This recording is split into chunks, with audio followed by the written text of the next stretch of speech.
Bella, what did you do? I wanted to be a tiger.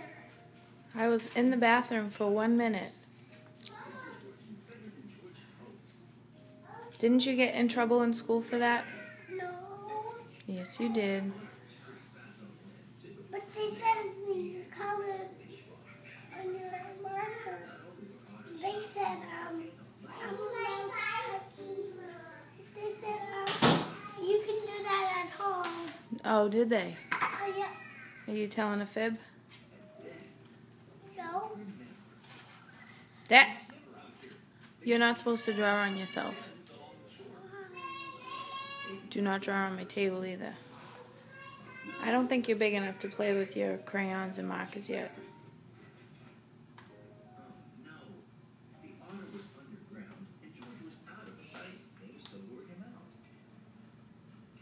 Belle, do you need to say sorry? Sorry.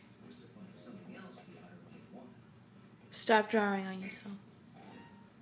Now you need to take a bath.